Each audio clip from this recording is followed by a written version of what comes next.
আল্লাহ রাব্বুল আলামিন বলেন হাদা বায়ানুল লিন-নাসি ওয়া হুদান ওয়া মাও'ইযাতুল লিল-মুত্তাকিন।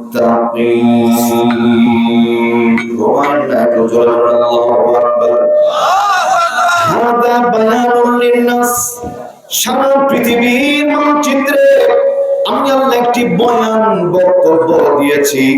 এই বক্তব্যের নাম হলো আল কোরআন। যদি না ঘুমান একটু জোরে বলেন আল্লাহর বক্তব্যের নাম কি? যারা বললেন আল কোরআন শুনে খুশি হয়ে যান। আল্লাহ রাব্বুল আলামিন বলছেন আমি আল্লাহ তাআলা এই কোরআন যারা মানবে ওহুদা, আমি আল্লাহ তাদের গলায় হেদায়েতের মালা পরিয়ে দিব। ওয়া মাও'ইযাতুল লিল মুত্তাকিন, আমি আল্লাহ আমার কোরআনের মধ্যে মুত্তাকি যারা তাদের জন্য ওয়াজ করেছি, নসিহত করেছি। এজন্য সমাজের মধ্যে মুমিন মুত্তাকি যারা আল্লাহর কোরআন নবীর হাদিস শুনবে তারা, বেঈমান যারা মমতাজের মতো নায়িকার গায়িকার গান শুনবে তারা।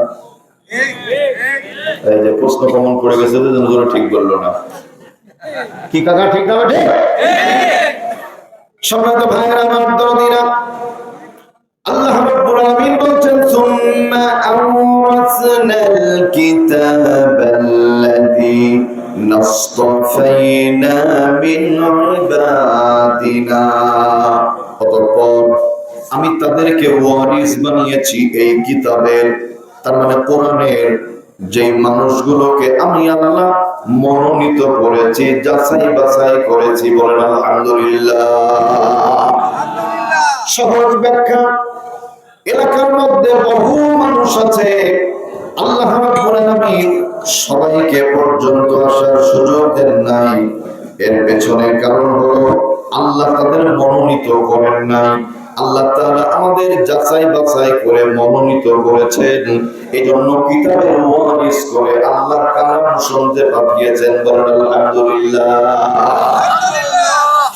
প্রিয় ভাইরা আমার, একটি কথা মাথায় রাখবেন, গোটা বাংলাদেশের মধ্যে সবচাইতে যে জিনিসটা বেশি চলে, দেখি তানোরের ভাইরা একটু বলেন তো, বলতে পারেন নাকি ওই জিনিসটার নাম কি? সবাই বলতে পারবেন কোনটা বেশি চলে? আচ্ছা সবে সেইটার নাম হলো তেল। কি? নেতাকে তেল মারলে খুশি, ঠিক আছে না ভাই?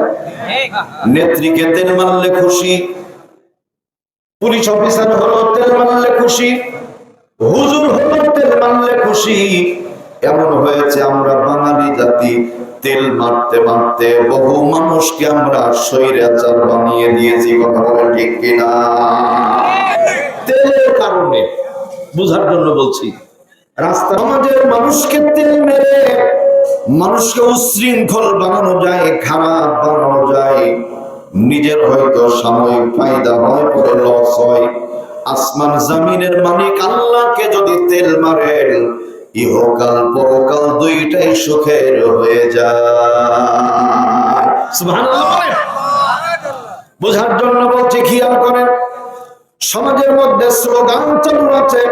তাফসীর মাজহারির লেখক আল্লামা কাজী সানাউল্লাহ পানিপত্র রাহমাতুল্লাহ আলাইহি বলেন, একবার যদি কেউ আল্লাহু আকবার শব্দ উচ্চারণ করে, আল্লাহ রাব্বুল আলামিন এই শব্দের তাযীম সম্মানের কারণে আমলনামায় ৮-১০-এ ৮০টা নেকি লিখে দেন।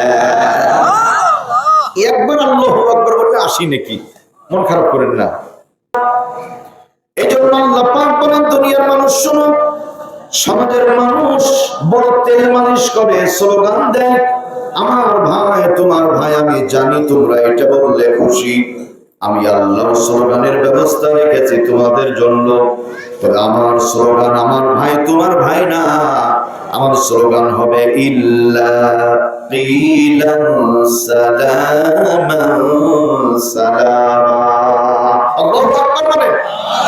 কোরআনে কারীম ২৭ নম্বর পারা ১৪ নম্বর পৃষ্ঠা, সূরার নাম সূরাতুল ওয়াকিয়া।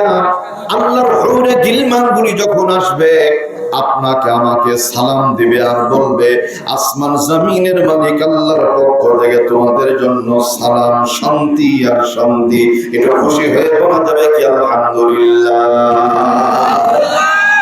একান্ত আপন জানেন আমার আল্লাহ রাব্বুল আলামিন বলেছেন وَتَمَّتْ كَلِمَةُ رَبِّكَ صِدْقًا وَعَدْلًا لَا مُبَدِّلَ لِكَلِمَاتِهِ وَهُوَ السَّمِيعُ الْعَلِيمُ আল্লাহু আকবার বলেন وَتَمَّتْ كَلِمَةُ رَبِّكَ صِدْقًا আমি রবের কথা সব চাইতে সত্য কথা। 2 নাম্বার ওয়াদলা আল্লাহর কথা বলি ইনসাফপূর্ণ কথা। আলহামদুলিল্লাহ বলেন ভাইরা আমার। তাহলে আল্লাহর কথা সত্য কথা, কোরআনে কারিমের চাইতে সত্য কথা জগতে আর কিছু হতে পারে না। রাসূলের হাদিসের চাইতে সত্য কথা আর কিছু হতে পারে না। 2 নাম্বার ওয়াদলা খেয়াল করেন, নিজের পক্ষের লোক যদি হয় অপরাধ করার পরেও গায়ে বাতাস লাগিয়ে ঘুরে বেড়ায়, অন্য পক্ষের লোক যদি হয় অপরাধ না করার পরেও সাইদি সাহেবের মতো জেলখানায় দিন কাটায়। আল্লাহ রাব্বুল আলামিন বলছেন এটা কেন? এটার পেছনে একটাই কারণ, ওয়ামা নাকামু মিনহুম ইল্লা আইয়ুমিনু বিল্লাহিল আজিজিল হামিদ। বুঝেন আয়াতের অর্থ জানার আগে তাকান। লুঙ্গি প্যান্ট পায়জামা পরে চলবেন, কোনো অসুবিধা নাই। অসুবিধা